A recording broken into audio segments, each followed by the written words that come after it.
ఇక్కడ పరిస్థితి ఎందుకు అంటే దీంట్లో కూడా స్కాములు చేసి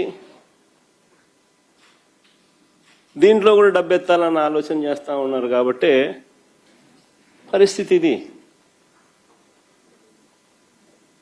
ఇంత దిక్కుమాలిన పరిస్థితి నిజంగా రాష్ట్రంలో ఉంది అని అంటే చంద్రబాబు నాయుడు సిగ్గుతో తలంచుకోవాలి.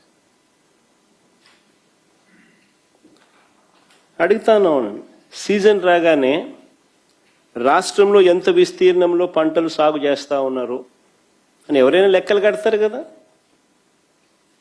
సీజన్ రాగానే రాష్ట్రంలో ఎంత విస్తీర్ణంలో పంటలు సాగు అవుతూ ఉన్నాయి, వీటికి ఎంత ఎరువులు కావాలి అని ఏ రాష్ట్ర ప్రభుత్వమైనా లెక్కలు కడుతుంది కదా. ఆ లెక్కలన్నీ మన దగ్గర ఉన్నాయి కదా. మరి అటువంటి అప్పుడు ఎరువులు అందని పరిస్థితి ఎందుకు వస్తుంది?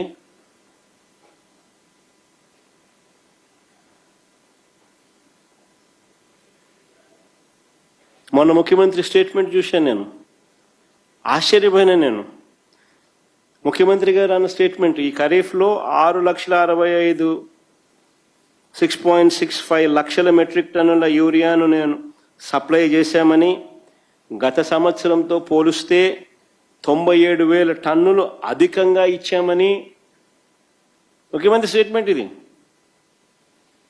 ఈ ఖరీఫ్లో 6.65 లక్షల మెట్రిక్ టన్నుల యూరియాను సప్లై చేశామని, గత సంవత్సరంతో పోలిస్తే 97,000 టన్నులు అధికంగా ఇచ్చామని చంద్రబాబు గారు మొన్ననే ప్రెస్ మీట్లో చెప్పారు.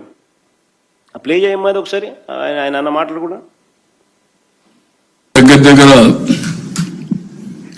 3 లక్షల టన్నులతో ఓల్డ్ బ్యాలెన్స్ ఉంది. దాంతో కలిపి ఇప్పటికి 6,65,000 మెట్రిక్ టన్నులు యూరియా అందుబాటులో పెట్టాం. గత సీజన్తో పోల్చుకుంటే ఈ రోజు ఈనాటికి 97,000 మెట్రిక్ టన్నుల యూరియా అధికంగా సరఫరా చేశాం.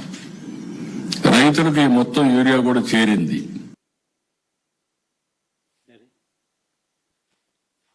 చంద్రబాబు నాయుడు స్వయంగా మాట్లాడుతూ ఉన్న మాటలు ఇవి. అధికంగా